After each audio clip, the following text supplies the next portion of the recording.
আলুর ভরা মৌসুম, তবুও নাগালের বাইরে আলুর দাম। আমদানি স্বাভাবিক থাকলেও কমছে না আলুর দাম। কারণটা কি ভাই? আমরা কোন দেশে বসবাস করি যে যার যার ইচ্ছা মতো দাম বাড়িয়েই চলছে? সরকারি কি কোনো আইন কানুন নাই? খাদ্য মন্ত্রণালয়ের কি কোনো দায়িত্ব নাই? ভোক্তা অধিকারের কি কোনো দায়িত্ব নাই এ ব্যাপারে অ্যাকশন নেওয়ার? কেননা যখনই দেখি কোনো কিছু দাম বাড়ে, তখন হুট করেই 10 টাকা, 20 টাকা, 15 টাকা বেড়ে যায়। অথচ যখন একটা জিনিসের দাম কমে তখন 1 টাকা, 2 টাকা। এই যে যে অস্বাভাবিক দাম বাড়া, এই যে অস্বাভাবিক দাম বাড়ার কারণে সাধারণ জনতার কিনে খাইতে যে কষ্ট হয়, সেটা কি দেখার মতো বা বোঝার মতো কোনো মানুষ আছে? আমার তো মনে হয় যে বর্তমানে কেউ কারো ভালো মন্দর খোঁজ খবর রাখার দায়িত্ব নেয় না। কেননা যদি দায়িত্বই নিত, তাহলে অন্তত দ্রব্যমূল্যর দামটা হাতের নাগালে থাকতো।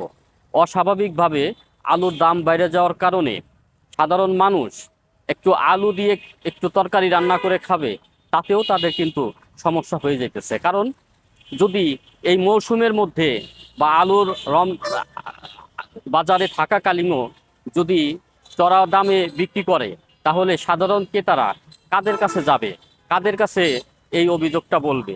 তাই আমি মনে করি সাধারণ আমজনতার দায়িত্ব হলো, যখনই কোনো জিনিসের দাম বাড়বে তখনই সেই জিনিস থেকে বিরত থাকা, অর্থাৎ সেই জিনিসকে বয়কট করতে হবে। কেন বয়কট করতে হবে? এই আলুর দাম যতক্ষণ পর্যন্ত না কমবে ততক্ষণ পর্যন্ত আমরা আলুটা খাবো না। যদি আলুটা না খাই তাহলে কি আমাদের না খাই থাকতে হবে? না।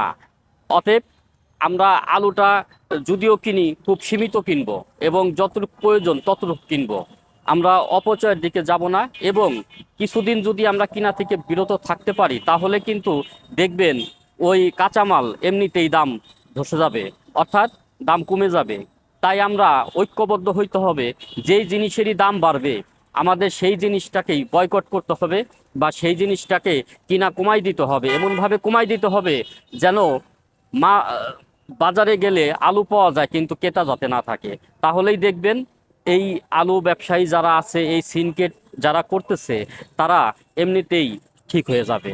কারণ এদেরকে ঠিক করার একটাই পথ আছে, সেটা হইতেছে যে দাম বাড়ানোর সাথে সাথে সেটাকে বয়কট করে রাখা।